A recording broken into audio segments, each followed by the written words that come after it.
So guys, welcome back to Dark Angels Intuitions. Welcome back to my channel. So welcome back to my... Yun, pinatay ko ng electric fan. Welcome to my channel. Welcome to sa mga palagi nag-aabang ng mga readings ko. And I'm going to do another general love reading for the collectives. This is a Celtic Cross spread. So this Celtic Cross spread is a part of my personal private reading. If you want to book a private reading with me, just check on my description box. Nandyan yung link kung saan kayo pupunta to book a private reading with me. So anyway, let's see kaninang story to, sino maka-resonate nito. Let's start.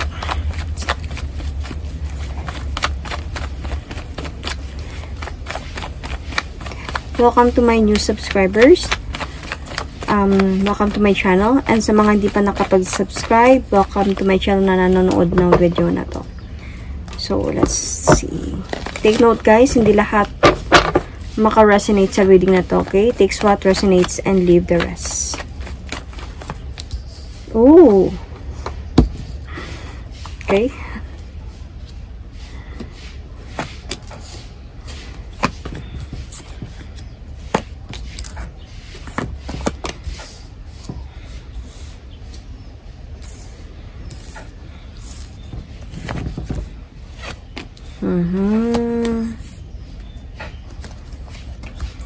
Okay. So, in the past or in the present, meron ako nakikitang either trapped in a situation. So, this present situation, I think there is a lot na nangyayari sa inyo, this present situation with your person. Either this is trapped in a situation, jealousy, controlling, possessiveness, transformation. Let's see.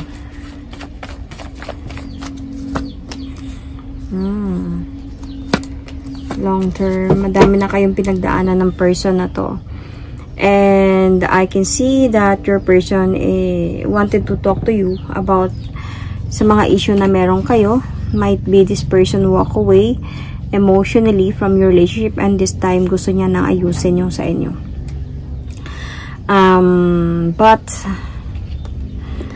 dumating kasi sa point na parang feeling ko sa dami ng pinagdaanan ninyo, parang gusto niyang ayusin yung mga, kumbaga naglalakas loob to siya dito na ayusin. Magkaroon kayo ng balance connection once again. Ayusin yung mga dapat ayusin, kausapin ka. Kaya lang ikaw siguro andun ka sa point na dumating kasi ka sa point na parang yung cycle ninyong dalawa has already ended nung time na hindi kayo nag-uusap na. So nung time na I think you walk away, feeling ko nagkaroon ng either unsureness dito sa pagsasama ninyo. Juggledness could be between two person, you and the other person. May nalaman ka siguro, may nakapagsabi sa'yo, and you felt like parang ginawa kang tanga ng person na to sa mga nangyari, and this time around bumabalik siya para ayusin, or babalik siya para ayusin. So yung challenge dito actually is the Knight of Wands. So paano siya magiging convincing na bumalik siya dahil sa gusto niya na talagang ayusin yung relasyon ninyo? If nag-move forward ba talaga siya for change, or baka babalik lang din siya sa dating ginagawa niya. So ito yung parang nagiging challenge dito sa sitwasyon. Paano mo malalaman could be na totoo na siya this time, na willing na talaga siya to move forward towards with you, gumawa ng action to move forward towards with you. Kasi in the past or distant past, I can see here na medyo struggle talaga yung relationship ninyo before ng person na to. Let's see.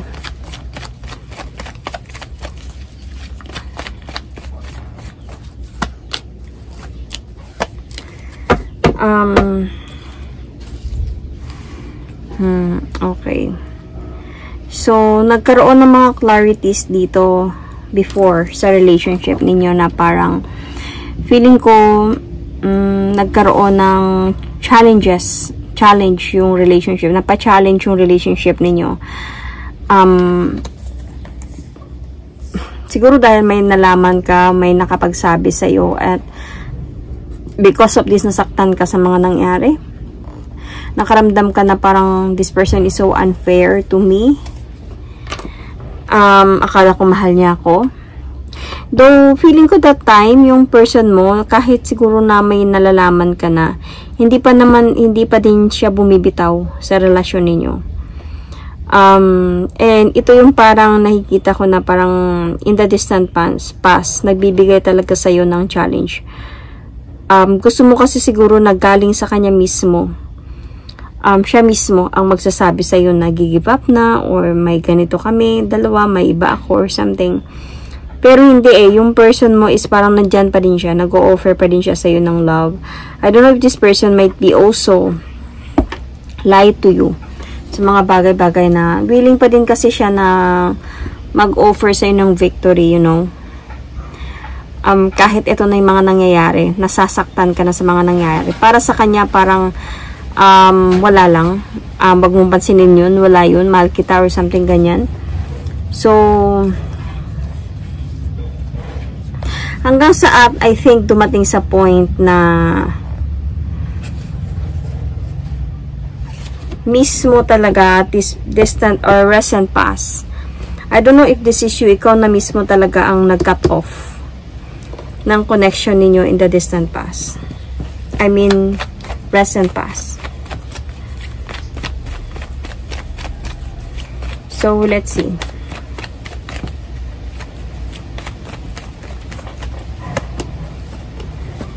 Kasi itong person na to, kahit ganito siya, kahit sabihin natin na nandyan pa din siya, nag-o-offer pa din siya sa'yo ng love, nagpapaiwatig pa rin siya sa'yo ng pagmamahal. So, andun pa din sa point na nagpapakita pa din siya ng mga, you know, magsasabi sa'yo na mahal kita, ganyan. Wag mong pansinin yun, wala yun, wag mong isipin yun, di naman totoo yun. Yung mga ganong mga bagay. The thing here is, nasasalita siya, pero wala siya sa action. So, that means na hindi mo actually naramdaman na seryoso siya sa ginagawa niya. Hindi mo actually naramdaman na totoo siya sa mga sinasabi niya. Kasi, minsan on and off kayo eh. Minsan, cold siya, or hindi ka ba niya kinakausap, and, minsan di ka nakakatulog sa gabi thinking about yung sinasabi niya is different than sa ginagawa niya, sa pinapakita niya. And doon parang feeling ko dahan-dahan mong na-realize na no, I need to have some changes in my life. Parang ganun. I will going to take the leap of faith towards a new beginning, towards some changes in my life. And parang hindi na ako nagiging masaya sa nangyayari. Parang unfair na. Nasasaktan ako, yet yung sinasabi niya sa akin is very different from what he's showing me, you know. Kaya ikaw ata siguro talaga nag-cut off dito ng connection na to. Kasi na sobra kang na-disappoint sa kanya.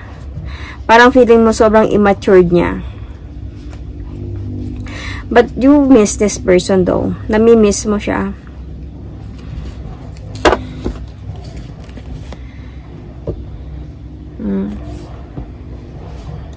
He did still try to, after siguro nung time na tinanggal mo siya sa buhay mo, nag-try pa din siya makipag-workout sa'yo, nag-try pa din siya na makipag-ayos sa'yo. Pero, I think, humantong lang kayo sa away. Humantong lang kayo sa confrontation. Until sa point na on your part, tumating ka na sa point na hindi mo na alam anong desisyon na gagawin mo. Which is clarity, which is the truth here. Gusto mo ng clarity na this time.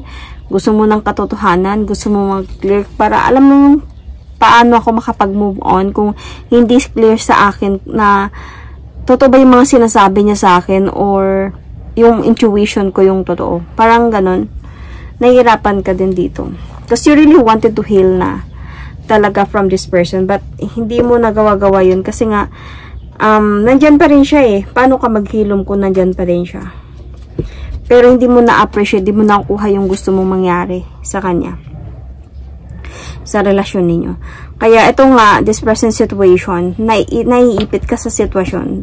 Siguro dumahumantong na lang kayo sa point na tumatagal na lang kayong dalawa nang walang nangyayari.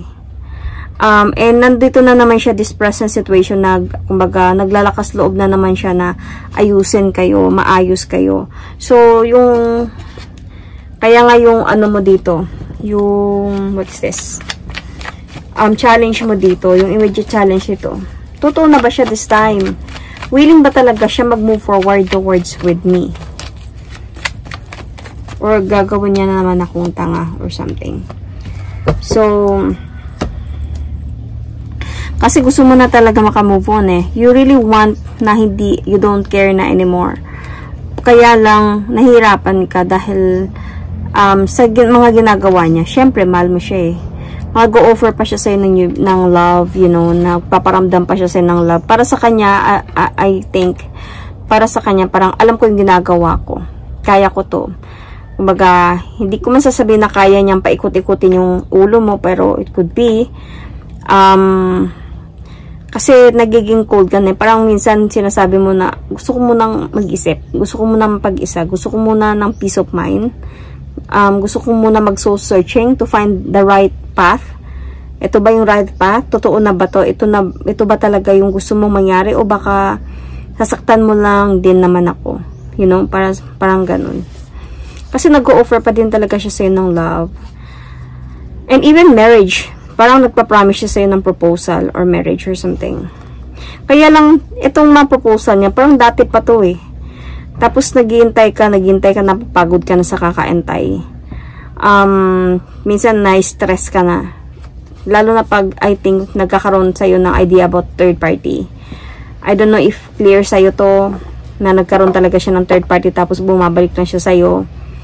At pinapaniwala ka na ikaw talaga yung mahal niya. You know? So, ano yung best outcome dito? So, anyway, I can see Virgo, Capricorn, Aries, Sagittarius, Leo, Capricorn, yeah. I can see also Aquarius, Libra or Gemini, Sagittarius. So, let's see. Cancer is also here. So, for the best outcome, make sure on your person side, make sure na this person is going to give you a new beginning. Kumbaga, kung mag-move forward na siya towards with you, kailangan tuparin niya. Kailangan with some actions na improvement, na willing talaga siya kung makipag-ayos siya sa'yo, na willing na talaga siya na ayusin talaga sa, like, maging matured enough na siya to handle your relationship or your marriage ba or yung pagsasama niyo, depende kung saan kayo nakaposisyon ngayon. Kasi baka kasi isang araw pagsisisihan niya to. Actually, this is for your person, not for you. Kasi you love this person sobra. Mahal mo talaga itong person na to. And then you're willing to accept this person, even you're willing to give your love once again, might be twice or thrice, three times again. Okay, you are very much focused on your relationship talaga, because you want this relationship to heal, but you just really want some clarities. Itong pagbabalik niya ba to, hindi na ba maggugulo or mawawasak yung pagsasama namin? Or itong pagbabalik niya ba na to still the same as what he is before? Ano nangyari? Anong nagawa niya before? So, you just really want some clarity here. Para okay na din para sa kanya or para sa'yo. Okay na din para sa'yo na mag-move forward, to focus on yourself, your goals, whatever. Makapag-move on ka na ng maayos. Kaysa sa ganito na parang, syempre, mahal mo siya. At nagpapakita siya sa'yo, ay nagpaparamdam siya sa'yo, nagsasabi siya sa'yo na mahal ka niya.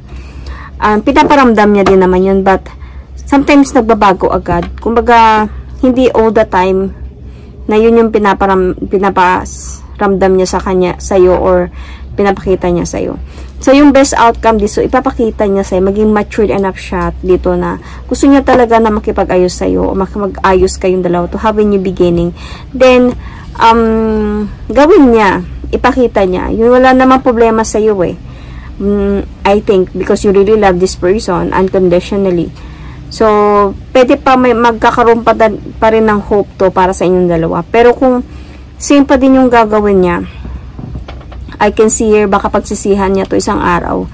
Pag andun ka na sa point na wala na, wala ka na nararamdaman, pagod ka na, at hindi mo na siya mapagkatiwalaan pa muli. So, in the immediate future, I can see here kasi confusions on your part eh. So, wait lang, dami. Gemini is here as well. Said Cancer, right?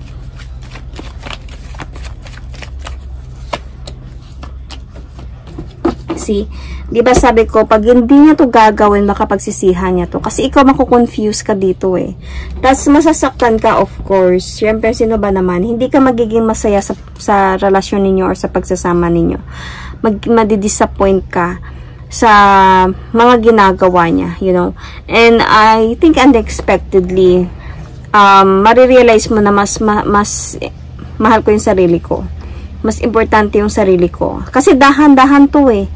Dahan-dahan na hindi niya nalalaman na akala niya makukuha ka pa din niya. Pero ikaw dahan-dahan ka na kasi nagle-learn from your lessons.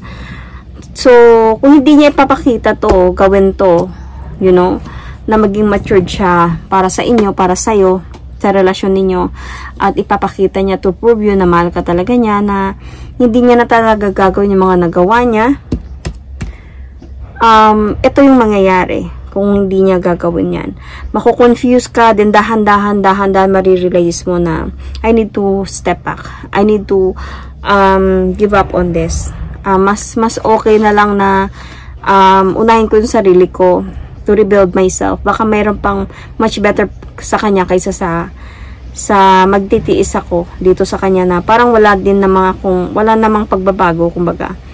So, maybe you were going to have that changes in your life. Maybe you were going to choose yourself than this love na meron ka para sa kanya.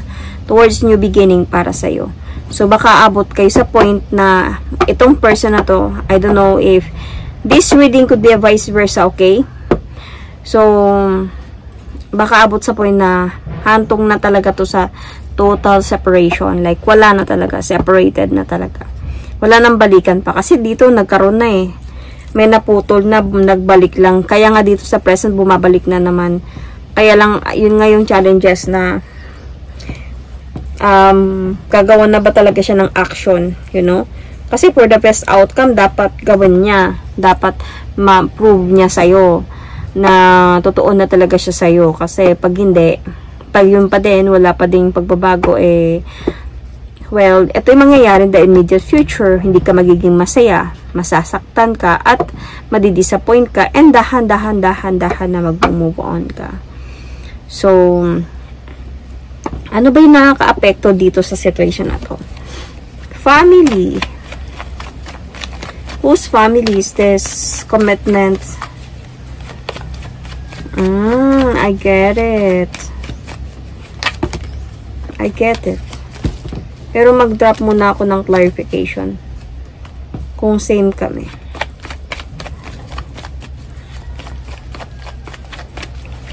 Factors that affecting the situation.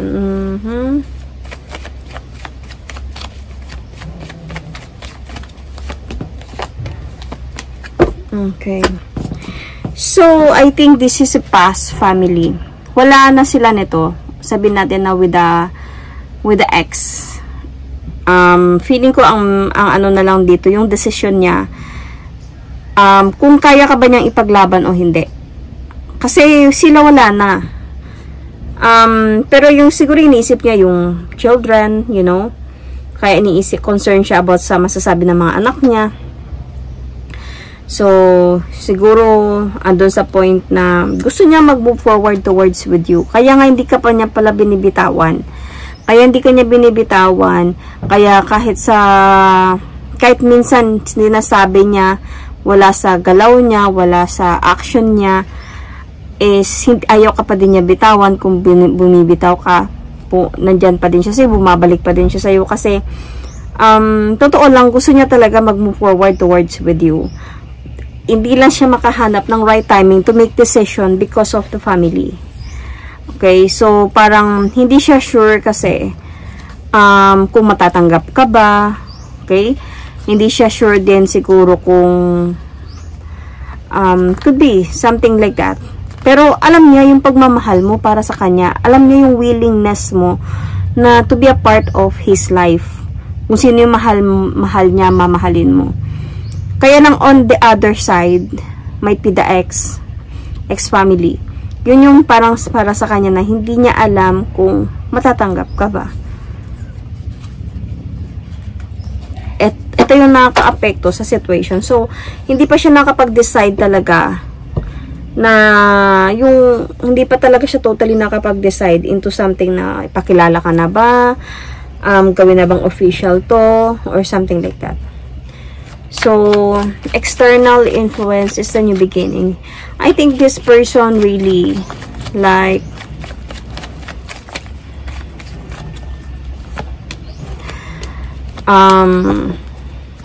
really want na you are a wish fulfillment sa taong ito, sa totoo lang. You're really a wish fulfillment. Nakikita ko naman, not naman all the time, na kung ano yung mga sinasabi niya sa'yo is wala sa mga galawan niya. Meron, pero not totally in a way na yung gusto mong mangyari. Sabihin na natin, for example, like, to be proud of you. Might be in public, in social media.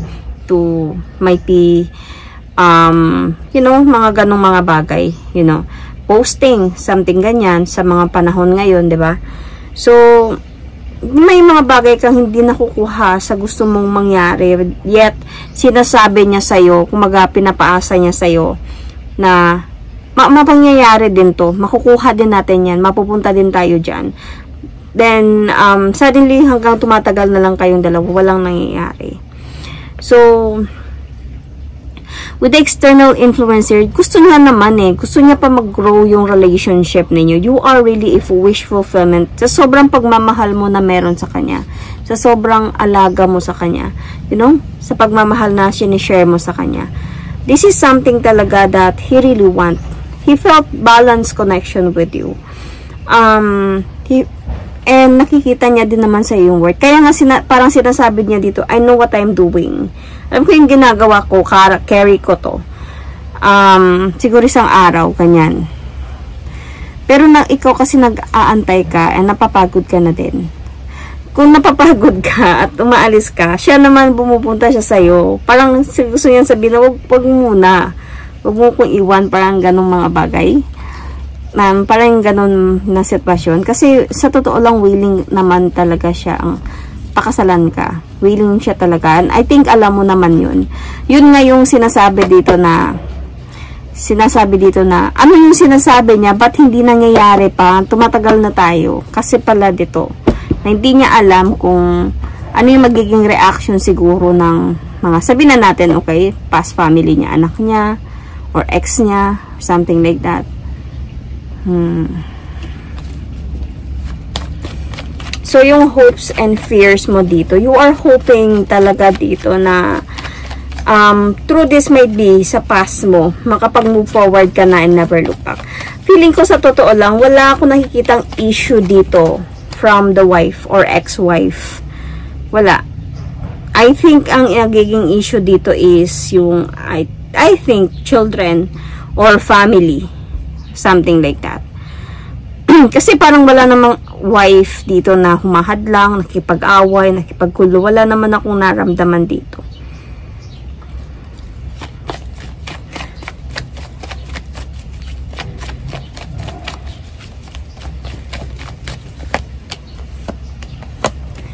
So, hoping siya, sa totoo lang dito na makapag-move forward na siya and never look back. Set himself free. So, baka some of you, okay, hindi naman to para sa lahat. Okay, baka some of your person is naging balo, yung naging widow from the ex, and parang hindi pa siya totally na naka-move on, na hindi niya alam kung paano siya gumawa ng bagong pamilya na kasama yung mga anak niya or something ganyan.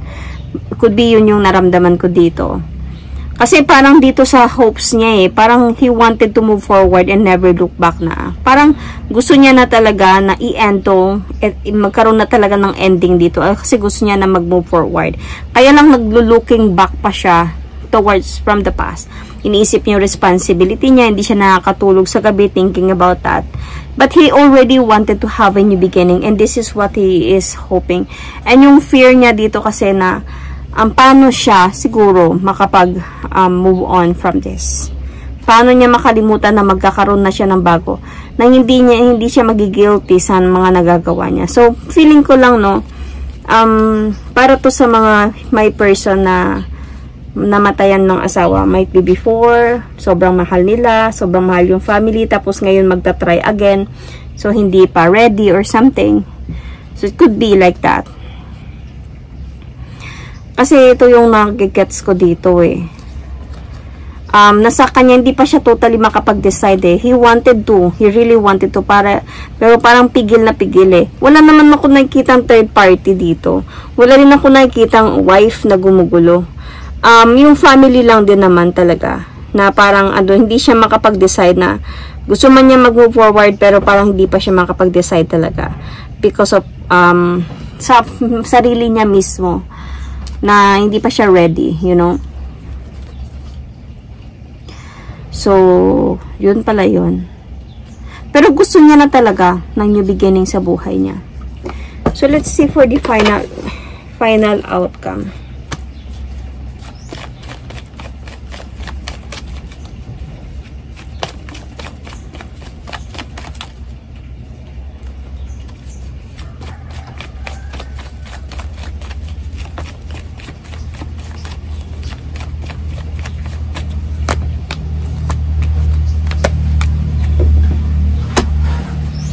So, for the final outcome here, I can see na itong person na to, nakikita ko may mga disappointments dito sa iyo Itong person na to kasi, he is really more on his responsibility in life. Hindi pa kasi talaga siya, alam mo yung, sa pagmamahal na meron ka para sa kanya, unconditionally, sobrang na-appreciate niya yun and gusto niya talaga ng ganun klaseng babae. Kaya lang hindi pa totally na paano natin to compare from his or her, you know, wife or husband. Kasi nandito sa point na hindi pa niya totally na-appreciate. Sobra. Yun. Sabihin na natin na gusto niya yung treatment mo, yung care mo, yung pagmamahal mo. Pero kung ilalagay ninyo sa point na magsama na kayo, magpakasal na kayo, parang hindi pa siya ready. So, aabot kasi ata sa point dito na baka hindi pa kayo mag-uusap na dalawa. At ikaw mag-move on ka from this. Kumbaga, magta-try ka talaga na mag-move on from this. Give up ka from this. Saka pa siguro niya ma-realize, you know, kasi guarded siya masyado Siguro noon pa.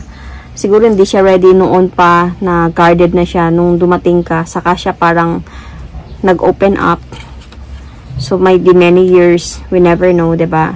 Tell me in the comment section. And then, nakikita ko dito na siguro siguro na hindi na kayo mag-usap ulit, mamimiss ka nito. At babalik pa din siya sa'yo. You know, ilang beses naman na din siya bumabalik sa'yo So, ikaw kasi sa point mo, parang nagkakaroon siya ng clarity dito na parang siguro hindi niya talaga ako gusto. Parang ganun. Siguro ayaw niya talaga sa akin. Napapagod na din ako sa kakahintay Siguro niloloko niya ako. So, might be part of that. You're going to think na nag-cheat siya sa'yo.